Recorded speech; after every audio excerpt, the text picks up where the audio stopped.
Got another special guest today. Artist formerly known as Pi for you, Scott. The artist formerly known as Pi, the Ignition remix today. Gotta be careful with that one.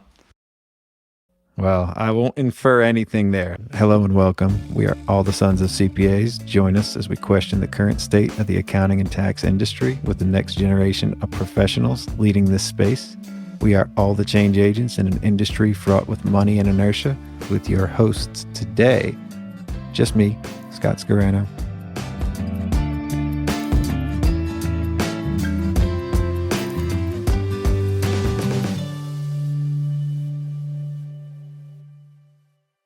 I've done this before. I'm not that nervous.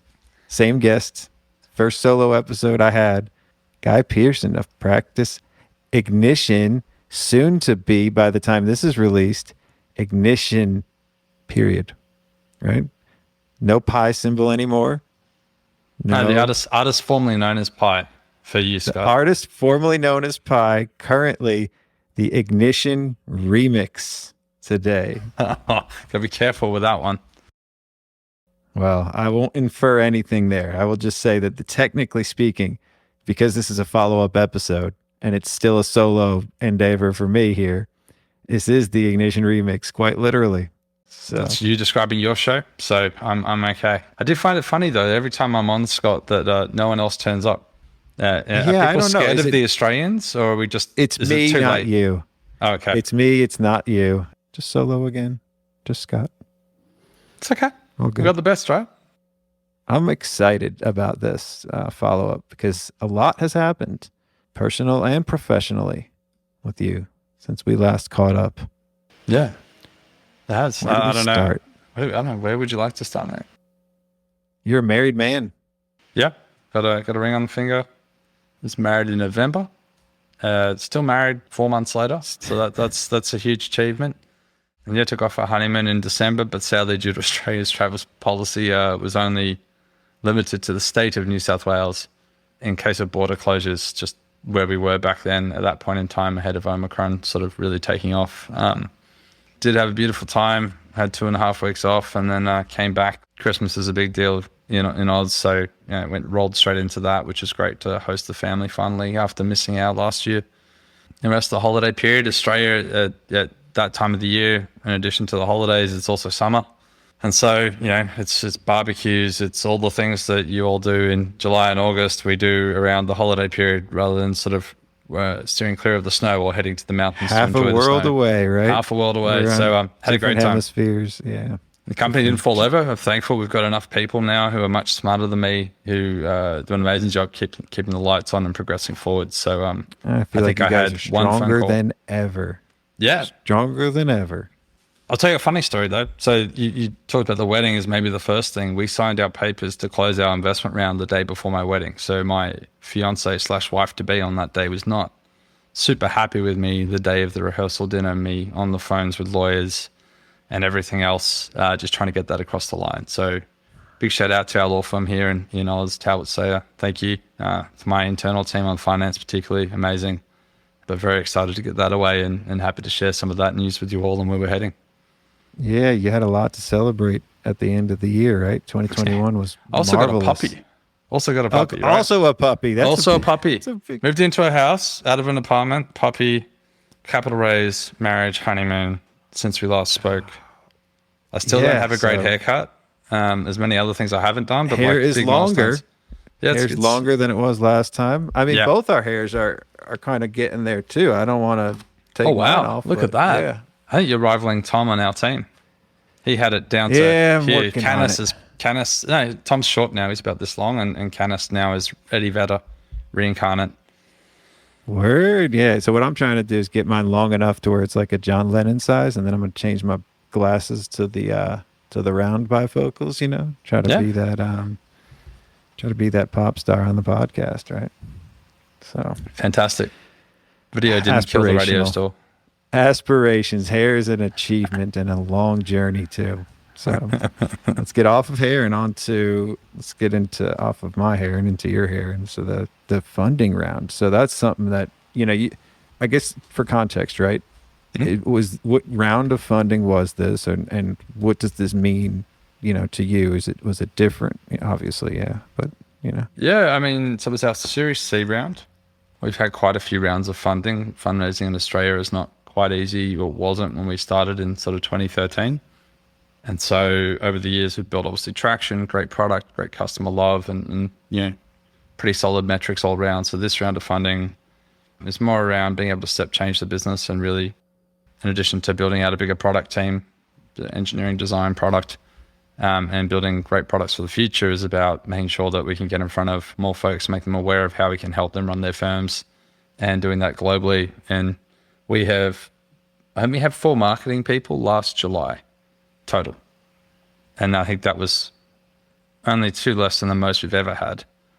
We now have 24. And so, we feel like the product's in a pretty good state in terms of the problems it can help solve for a practice or a firm.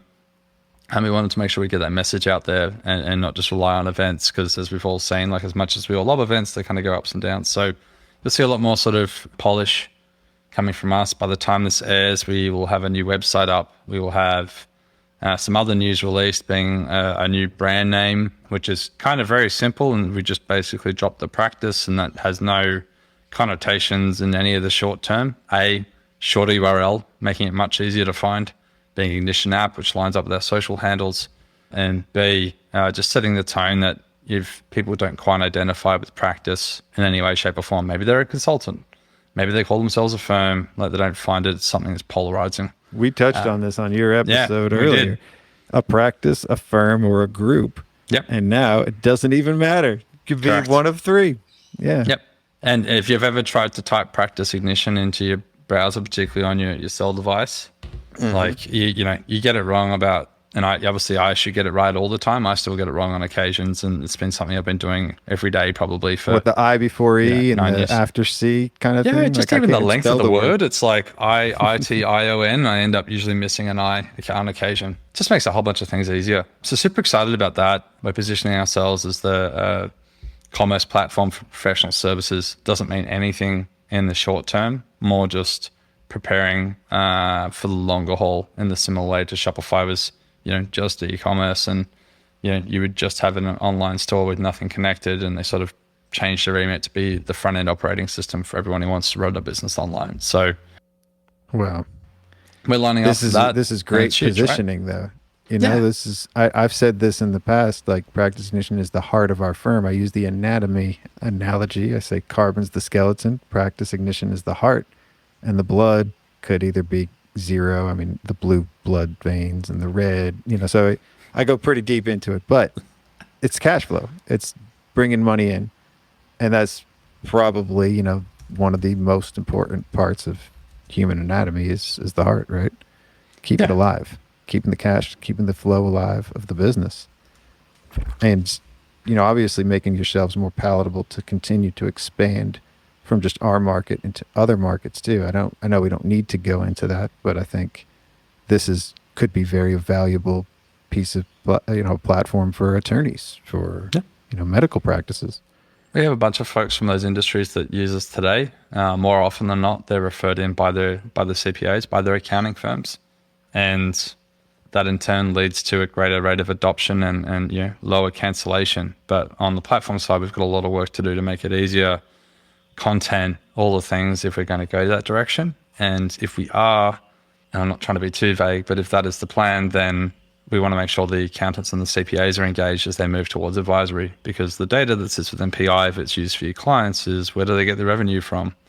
By service, by segment, by team member, by partner, by line item, anything you want to know. And so that's our big, hairy, audacious goal. But that's sort of like future state. For the moment, It's more about marketing on the rebrand than anything else, and shortening things, making it easier for people to identify, and having an exciting new brand like that. P has stood the test of time. I was just looking for a hat. And the downside of COVID and all the implications is that on day one, we won't, like when we launch, I actually won't have any swag, believe it or not, of the new logo. I think our Some folks in the US and Canada might get it because it's closer to where we're ordering it from. But that's probably the most heartbreaking thing for me. You're dropping the P altogether, and that was your branding. That was Correct. your iconic P. You know, people would wear P on their head all over the place. And I know I didn't mean P on your head with the whole ignition thing, but there we go, right? Like you. Sorry, let's be clear. I found the hat. This thing. There it is. Yeah. Yeah. So nobody's gonna have a P. Nobody's gonna have P on their head anymore. We can drop the ignition remix part. Exactly. So we're gonna have That's just, I don't know where you go from there. So we'll change it up. So we're gonna have a spark, which is more tied to the word ignition. It'll still be a fun thing to wear on your head. We'll obviously keep branding fairly minimal as we always Star have. on your head, isn't that better? Like a starter. It's kind of like a starter cap. Like you're the Dallas Cowboys of apps, right? Yeah. With a star on your head. Yeah, exactly. You know, that's a popular cap. People wear Dallas Cowboys hats all the time. You can run with that. I think that's. Yeah, I'm already thinking so. all the possibilities there. And I think I'm probably, it's probably called something else rather than a star because it probably doesn't have the right number of points if we're going to be like anatomically correct type on design. So he's got four points. You were describing it as empty space between circles. Correct. Which I love that. And give me the significance of the circles because I'm sure that's a deeper meaning on there. Ironically, we're trying to find something that lined up with ignition, so the spark was there. And then from a design mandate, we wanted clean shapes and lines, and then trying to figure out how to make that stick. So everything that we've always tried to do has been to think about how things get used rather than just how they look on first instinct, on first viewing. And so, huge credit to our design team, to our agency that helped us get this done. But, we ended up with sort of two things. So circles, which are great for all things, framing things up, how you see photos of images of people, just start to see it roll out in product a little bit more. And then you've got the star, or I call it the star, is probably the spark, might be a better way to describe it. And the spark is the negative space. So you have four circles, the space in between them, if they were lined up in sort of a grid of 2 by 2, is effectively what the star looks like. And so really pumped about that. So it's like what fires you up, right? It's a spark. Right? 100%. What gets you excited? What fires you up? Well, yep. And it also means like the way we refer to ignition and like the change that it symbolizes the relationship between the two parties. So the spark there, kicking things off, reinventing your firm, going to the cloud, like all those sorts of things that we used to talk about with practice ignition kind of still hold resonance, but we will be getting a whole lot tighter on the sort of brand and wording around who and what we do. So a lot more consistent. One thing's true though, like the mission and vision pretty much stays the same. We're here to help spark the relationship between the two parties. So firms or customers of ours and their clients, and help that improve and build on it. I get asked, what do we do? And I'm like, well, you know how Airbnb, Uber all replace shitty systems between two parties? We're effectively on a mission to try and do that between the service provider in this first instance and who we love, the CPAs, bookkeepers, accountants around the world, and their SMB the clients. Professional services Uber or Airbnb. Yeah, I mean, you can call it that. We've been ripe for disruption. It's been a field that's been ripe for disruption. There's a brightness to it, right? And I don't, I mean brightness when I think of empty space and I think of different colors, and then the white in the middle. That's a brightness. It's you've simplified your branding to be more impactful, almost. 100%. Yeah. And for you all, there's a bigger focus coming in on North America, which is great. So we're really thankful that we've managed to line up some great partnerships with Gusto, Thomson Reuters, Intuit, and obviously historically with Xero. But what it means for us is off the back of that we're going to have a localized R&D team as well, based out of Toronto in Canada, to make sure that we've got the focus as you all are pulling us in to the US and Canadian region, as opposed to us brute forcing, right? And that's kind of the signal we've been waiting for, and obviously helping people run a better firm but get paid, and having more focus. Like we released multiple signatures so you can have joint filing, which is an incredibly North American thing, which is fine. You and I know, yeah. Elsewhere, it may be applicable on occasion, but it's not like a default must-have scenario, and we were sick of the workarounds required. So, yeah, I think you're just going to see more from us. Bigger focus, bigger presence online, bigger presence at events whenever they come back, and just a bigger team with better processes to help you all out in terms of your mission of helping your clients, and hopefully more and more content and helpful learning tools and education resources for you to be able to do that effectively. But ultimately, you want to see you succeed, grow, and run at a better operating margin with better service for those SMBs so you can help them. And that's sort of our underlying goal and always has been. Well, yeah. Speaking of content, you guys always have good collaborative content too. It's not always just like pushing out this or that. It's always collaborating with firm owners or with other apps too. And that's a pretty big, it's an important part of your platform, is that you've got to play nice with others. I mean, it's an almost if you're going to revolutionize and change the way everybody's going to get paid, everybody's using something different. So let's talk about like integrations too. What would you say? Like you talked about Xero, Gusto, that's been a huge one. And then another app that had just a recent round of funding, pretty large recent round of funding, is Karbon. Yep. So where's the integration going with there? That's me selfishly wants to know that, because I'd like to see a deeper integration with Karbon, like a two-way street or something deeper. So when we set it up, we had some limitations on, like, we were probably a bit further down the garden path. And so we worked with Karbon to get sort of like V1 up and running. That's been reasonably successful. We've just done some tweaks to make syncing a bit better behind the scenes. You won't see an announcement on that probably, unless you're reading like the bug update or the bug squash report type thing. Yeah, that's not revolutionary. No, it's not. So after that, we're sort of been chatting with the team and trying to prioritize. Our big focus on integrations this year is improving the ones we have, which you would lump Karbon into, and maybe one new strategic integration if we can get there. Otherwise, 23 is likely when you see us sort of morph into more of that platform play, which we're really excited about for the longer run, with more integrations so you can connect more things in other than just using Zapier.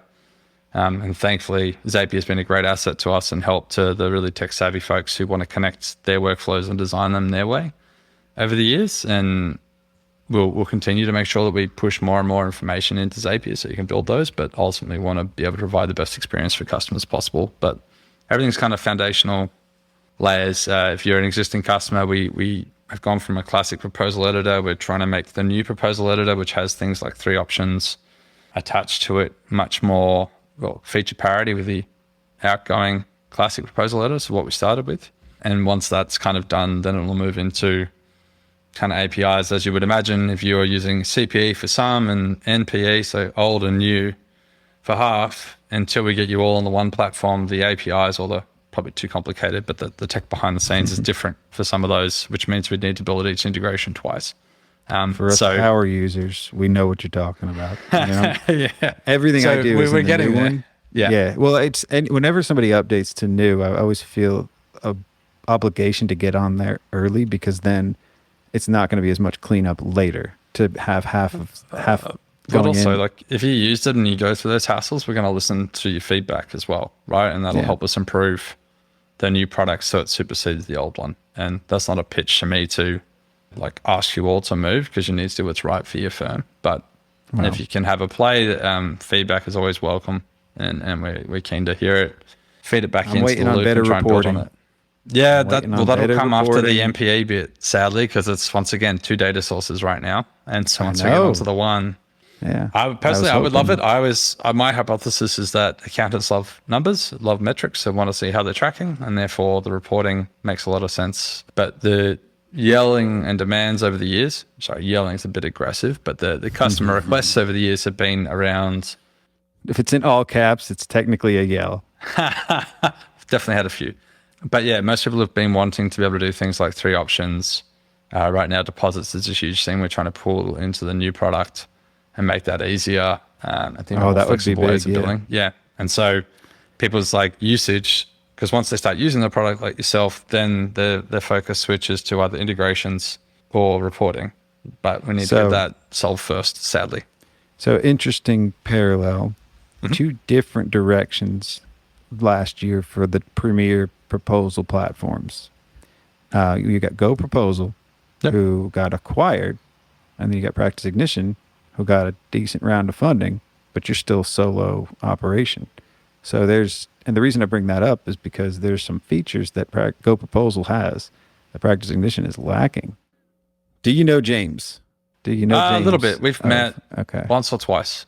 Because I was going to say it's interesting because you guys have a very dissimilar approach to the platforms and to the companies. He's very much the face of GoProposal. It's him all over everything, all of the marketing, everywhere. And for you, you're always pushing the team forward. You've described yourself as the janitor, and you always push everybody else up in front of you. And again, I'm not comparing you guys in a bad or good way, but there was a book that he recommended once, and it was The Starfish and the Spider. And it's talking about decentralized organizations. And I very much feel like Practice Ignition is a decentralized organization. I think that you've put the power in the people, and they can really, there's just, I don't know, when I think of decentralized organization, I think of our episode on the podcast, and I think of just the way that Practice Ignition has presented themselves, and since working with them.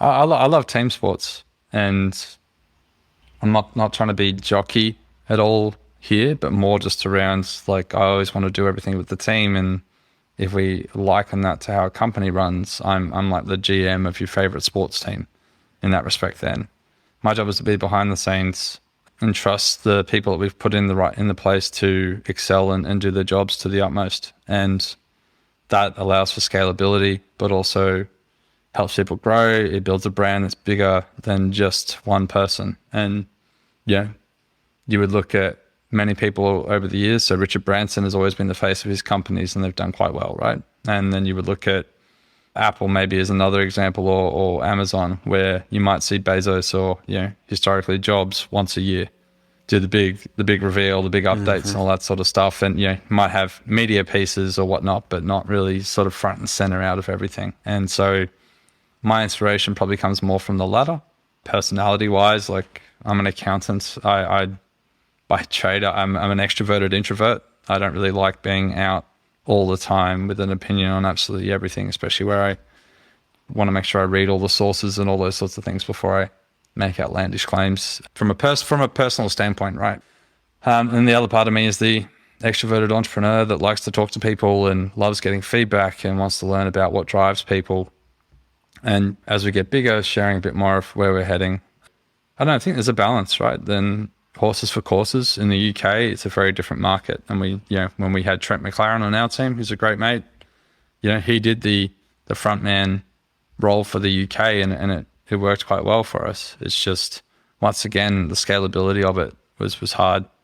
And obviously Trent was coming back to Australia as well. So there's a myriad of things, but it was like, okay, so that time has finished. But it worked well in terms of penetrating a country where we'd had a very small team and building brand awareness. Yeah. Whereas in the US and Canada and Australia, for that matter, it tends to be more of a consistent, do what you say you're going to do, provide a good product, have great service, and all those things. And then you get the resonance from word of mouth, online presence, all those sorts of things. And that tends to slightly longer build up, but a much faster ramp up from that method. So I don't know if that answers your question, but it wasn't really even a question. There's no right or wrong way, right? Just different Never styles. is, there's just different styles, and there's just ways that work and ways that sometimes don't work, and you got to pivot, you got to change.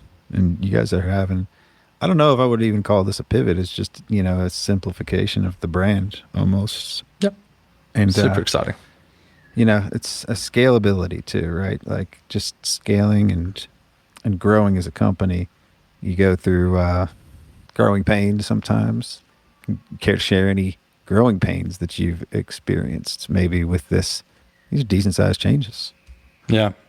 It's it's funnier when you sit back and look at it and you compare the numbers and you do the accounting sums in your head, because when you're in it, so as we have these new people on board, it's like, oh, so-and-so's looking after X, so-and-so's looking after Y, and it doesn't feel like a huge change. And then when you kind of get done with the hiring burst to build out the foundational team and you step back, you're like, holy, I haven't met, COVID plays a big hand of this, but I haven't met, probably half of that team at least face to face.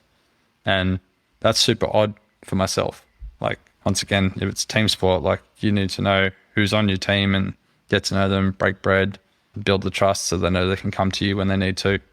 And that's a odd thing. I don't need to sit next to them every day, but it's just not having that touch point is slightly odd. But yeah, it's great. And yeah, we're gearing up. Like I said, new website launch, a whole bunch of other new stuff. You're going to see a lot more from us, and hopefully won't be we'll be in an inbox near you shortly.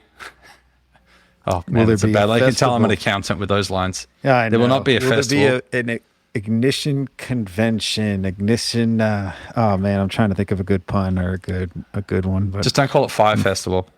Well, I'm not sparking there you go. That was a good one. That must have been in your head already because it's the spark, right? The spark. I'm not going to throw out there, but for anyone who's listening, look up as a Billy, the CEO of Fire Festival, and if you look up my co-founder Dane Thomas, you will notice that there's some similarities in appearance. Striking similarities. Yeah, so we I think when that doco was released, Dane shared it and he's like, hey guys, sorry, the money's gone. Like, that was like his simple line.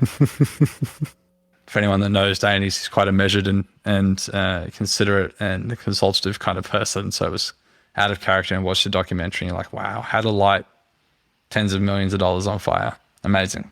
But yeah, no, that's not us. On fire, basically. Yeah.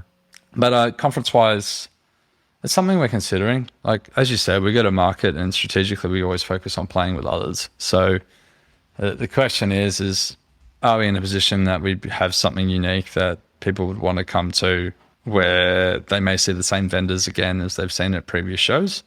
And obviously, if you're going to put on the conference and you foot in the bill for a big chunk of it, you need to sort of own a bit of the content, right? And the change. And it probably feels a tiny bit early, but we'd love to get to the point that people were wanting it and wanting to see. And I have a feeling as we get to more of a platform company, once the sort of API is up and running, we've got more integrations, that it might be something that comes to life at that point, because it strategically would make more sense. But if everyone out there is listening, it's like, hell no, I want to see Practice Ignition or Ignition run a conference, and I want to go catch up with my peers and talk about how I grow my firm and actually measure that growth and all the things that we sort of enable, then feel free to hit me up.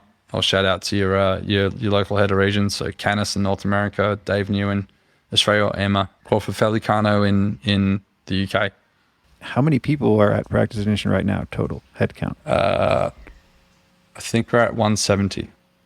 And what percentage of them have you not seen in person?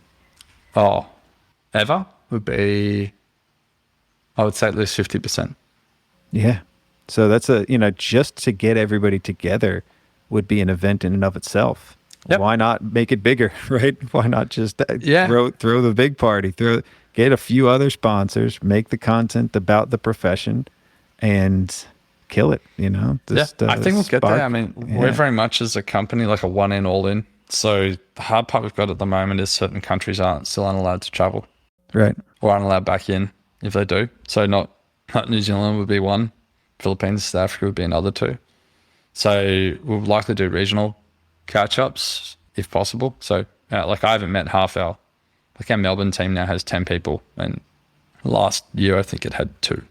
Same, Brisbane's like similar size, and they're 2 cities in Australia.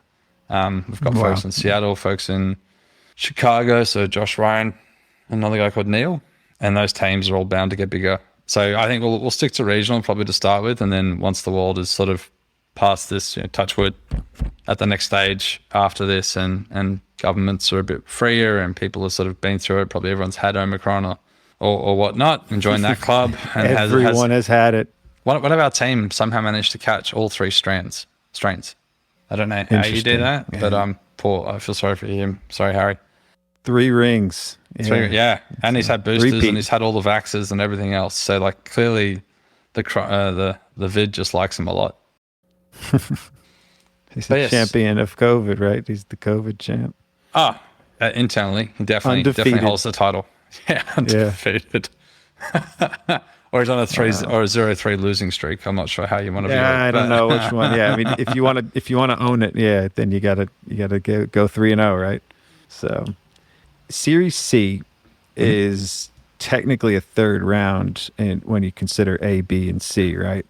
Yeah, a lot of folks like us have angel rounds, seed rounds. You got your friends, families, and fools, right? Yep.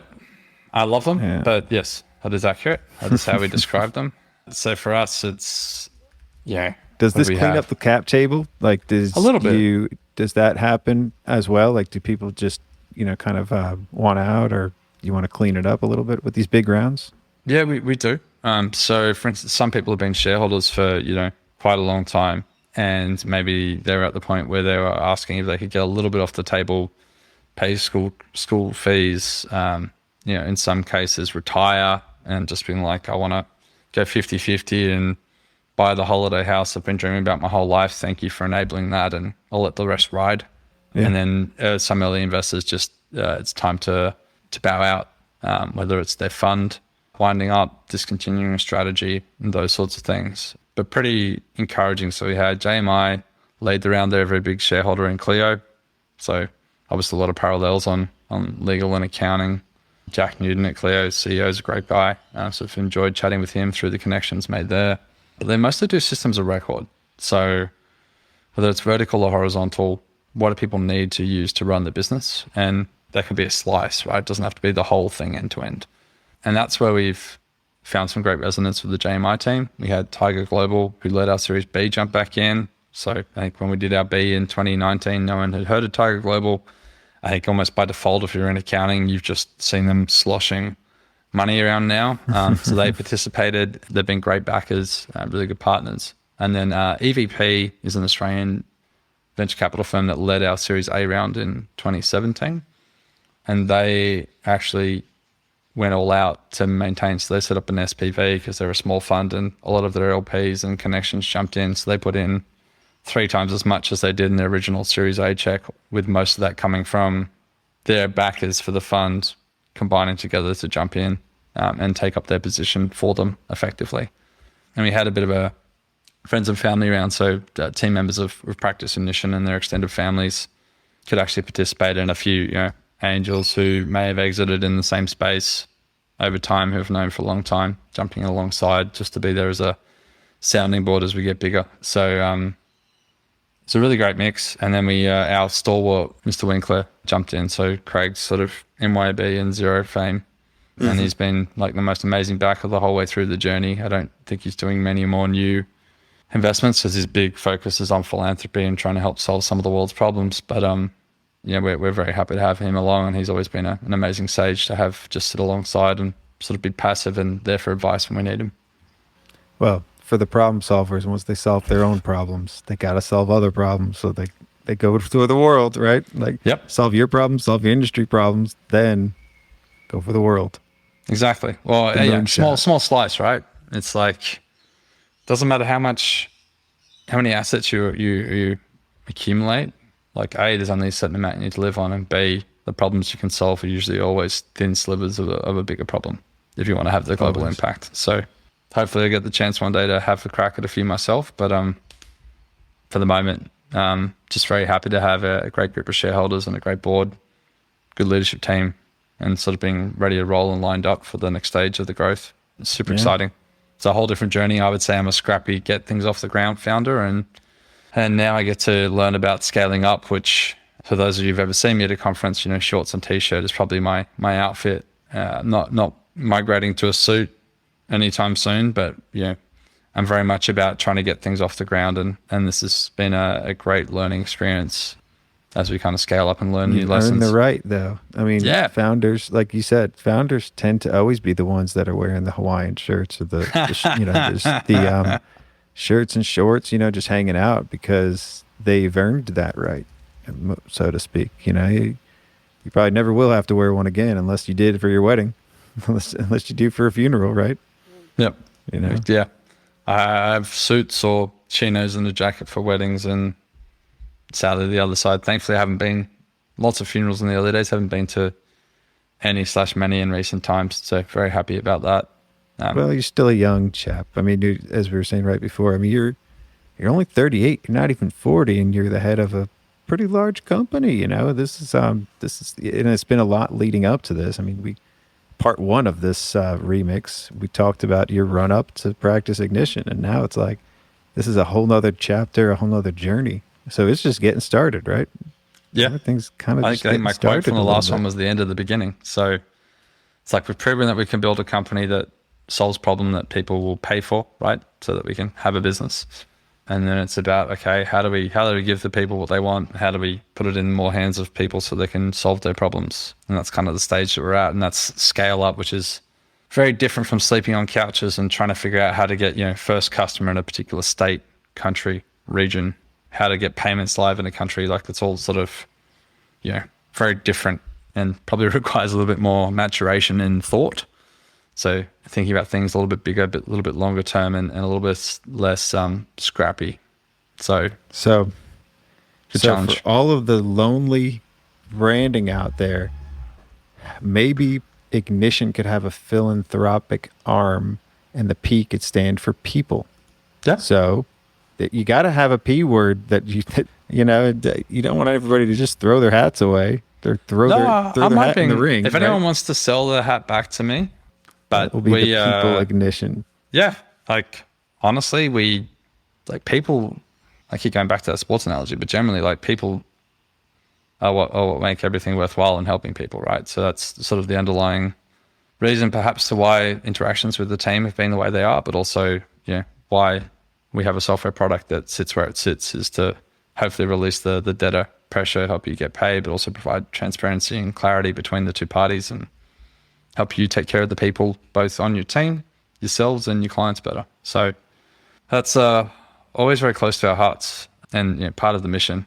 Our values, we work without ego, which hopefully we represent, and for me is incredibly important. I'm more about what's up in your brain, how you communicate that, how you execute on it. As long as you're not still wearing the same thing 3 days later without a shower, I really don't care how you present yourself. That's on you. Well, if it's a Zoom call, it doesn't matter about the shower because I hadn't showered since Saturday. I don't think so. Come on. It's not. It is only Monday to me. It is not Tuesday. I'm pretty sure It's Tuesday for you already. It's Tuesday for me. Yeah.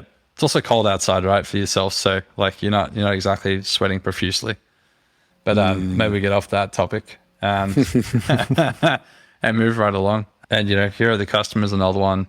We are better together is another one. So very much 3 out of the 4 are all about people and relationships. So, it's well, you always have to start from within. When you come up with the values, you got to start with within and the founders and the team, you embody, because you can't embody anybody but yourself. Correct. You can't be somebody different. We just talked about that on the last episode. You can't force a round peg into a square hole, or square peg into a round hole, whatever it is. Like yours is, you got the empty space in between circles, right? So if it's a square or a round, it should be able to fit right in there. But I'm trying to play on the words a little bit. You don't want to be somebody you're not, and you want to stay true to that. And the product should stay true to its initial vision, because it's always the products that try to be something else, do more than themselves, that tend to fail because they don't focus on the core of the product. Your core product, and just going back to like the heart analogy, right, is bringing money in and pumping it to the rest of the organization, right? I mean, I would think that's this spark. I would say the only other thing that's in there, which is, I don't know, maybe it's the eyes for clarity, who knows? But like obviously it's a two-sided relationship. So eyes is for forecasting. That's reserved for maybe a LivePlan or a giraffe. That's the looking forward, right? But I always want to make sure there's transparency between the two parties. But on the firm side, you're 100% right. Yeah. And source of truth, right? Like I remember one of the reasons we kicked off is my team were doing work without having a client sign off on it that they were willing to pay for it, and therefore a lack of understanding it may cost them something. And so even though they may appreciate what was delivered, they didn't want to pay the bill.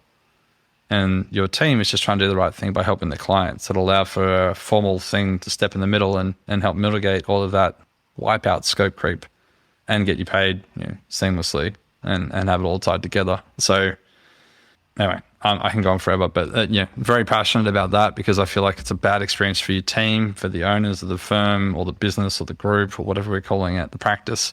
But it's also a terrible experience. You can call it anything now; it don't matter. Right, terrible experience for the client, and then they feel perhaps concerned about coming to you with any other questions for the lack of clarity, and that they're going to get billed for every 6 minutes or whatnot. So the whole idea was to skip all of that And so you've got a nice transparency between the two parties and do your best work and take care of everybody involved. Well, once you get the hard conversations out of the way, Yeah. and that's usually money and billing and everything else, once that all gets out of the way, then you're free to work however you need to. And it's about the outcomes. It's about the work. Mm-hmm. So I feel like that's obviously the most important part, is to get the cash out of the way. And we don't, I mean, with our firm, Practice Ignition has made it so easy to not have to bill anything after the engagement started. We don't have to bill. Everything we price up front. I mean, we don't even use the word bill. We just price, pay, and then we can start the work. So it's nice, right? made It's so different to relationships. how we grew up. I'm not sure I've grown up, but how we came up through the Yeah, profession. yeah. I mean, it's Just when I started too. It's a refreshing change of pace to be able to have a real relationship with a client and then not have to worry about that payment conversation, or in the back of your mind, are they going to complain about this bill? And then it's always a disconnect after, if people are billing hourly or billing, post billing and just, billing after the fact, then it's not about the work anymore. It's about how much can I get out of this, because they're contending the price. It's, it isn't about the job that you did for professional services. That's kind of a slap in the face. Like, you've done all of this work and then somebody's complaining about the bill. So it's pretty refreshing to see a lot of other firms out there doing the same things and billing up front and figuring out your prices. That's the hardest thing for a firm, is pricing. At least for us, it's still pretty hard to scale and grow. Yeah. I can't get out of the sales tackle that process. in due time, in addition to what we provide out of the box or out of the templates today. Menu pricing, that would be something that, if you guys could do something like that, and I bring that up because that's the thing, and GoProposal has a pretty much like a built-in menu based on different factors, Yeah. So I think we'll get that. I think where we're looking to play is somewhere around, like, are you happy with how you've priced historically? Like, is that your baseline? Right. And if that is true, and you just want to think about the drivers or pull through analytics or other variables that may influence pricing, and then having suggestions based on those sorts of things, and more of an insights piece and prompts to look at moving the pricing as opposed to just having a matrix. But all that comes from the fact that we've got a great amount of data, and trying to figure out how we turn your data around to help you run your firm better, and also hopefully democratize the whole proposal process, meaning that anyone on your team can send one out, because that's the decentralized approach that I would absolutely love. Right. And they know that they're in the top 5th percentile, so it's probably on the high side historically, or they're lowballing. And right now there's not really a way to figure that out. So I don't know. And hopefully at some point, if people are keen, we can look at opting in for benchmarking, right? But there's no point in us doing that unless A, we have critical mass, but B, people are happy to do it. And the hard part for us is trying to figure out how to line up apples with oranges, right? So everyone operates slightly differently. I imagine for things like a 1099 or a 1040, and apologies if I'm screwing up the codes here, but you got them both right. Perfect. If that's a process that you do and there's a price associated with that that's fairly stable, you definitely easy to benchmark individual line items. The hard part will be when it's like a bundled package, because someone might call advisory and it's just a review of tax compliance coming up versus reviewing forecasting, financial analysis, and pricing sensitivity every quarter. Well, that's going to take a player that's centralized that can establish the differences between these products and then use the data internally basically the data that's being fed. I mean, you guys are the perfect people to do something like that. We're well aware. It's about how to, what do we need on the starting point, which is why I go back to the DMPE. So apples and apples internally on the data sets. And then B is then how do we think smartly about it to have something that starts off probably looking basic on day one and it's kind of just continually iterates and gets better and better and better over time. So that excites me. Yeah, trust me, it excites me too. I think everyone needs to get paid for the work they do. Yeah. The next is measuring profitability, and that also goes back to the integrations plays, because it's where Karbon. you're entering, where do we need to pull data back from, and I think the harder parts are people have different charge rates for different, in terms of how they think about profitability for different types of work or different people, and so how do you normalize that And is all that available in an API for us to pull back? It's probably going way too technically deep, but like if they're like, oh, you can bring back someone's charge rate and the person, but then they give different charge rates for different kinds of tasks, which we can't see, then we won't give you profitability that'll match what you've got on the other side, which would be terrible. So yeah, well, it's you don't want to work off of the wrong data, but you also want to be able to use some data as a reference point, oh, 100%. a benchmark, and I think there's no better way to start than this core, right, and the center, and the pricing is an ongoing conversation, pricing and just getting that stuff right, because that's the lifeblood of the rest of the firm too.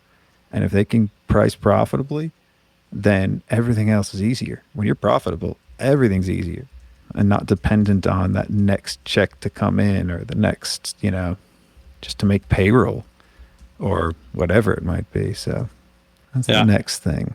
That's definitely the next thing.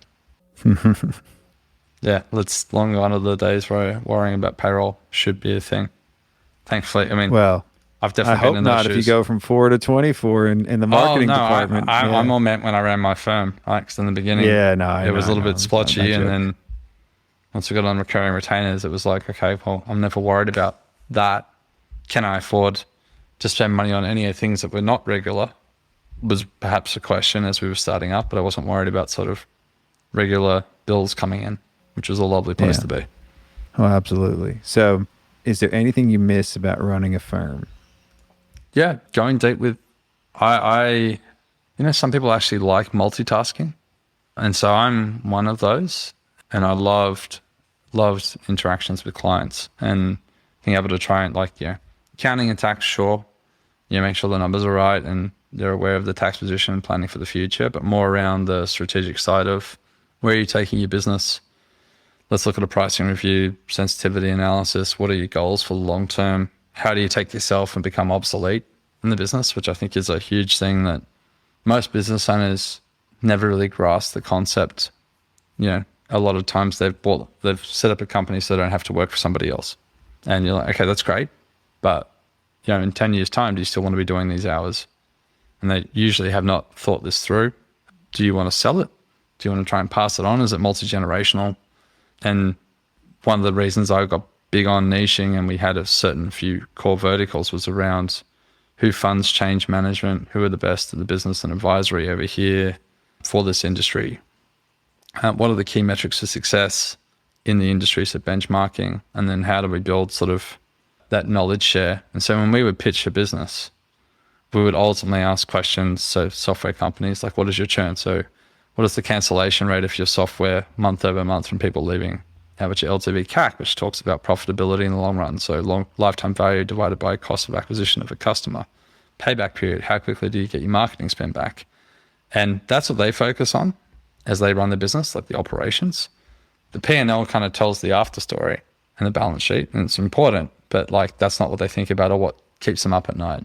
And so we would talk through that, sharp benchmark, show them how we'd report that, get anonymized data or approval from our clients to use their data set and just change the name. And so we could explain how that would all run and how our clients track and board reporting that we do or shareholder reporting, and people would just lose their mind because their accountant, which is typically a relative's accountant they had, was doing it as a favor to the mother, father, brother, sister, probably not daughter, son, but you get the idea.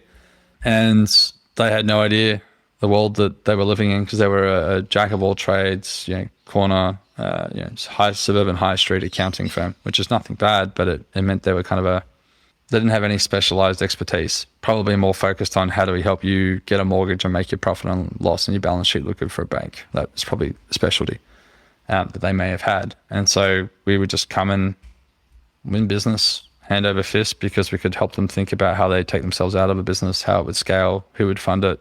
And that sat in both e-commerce, software, and then people who wanted to invest in the areas and had no idea how to assess investments.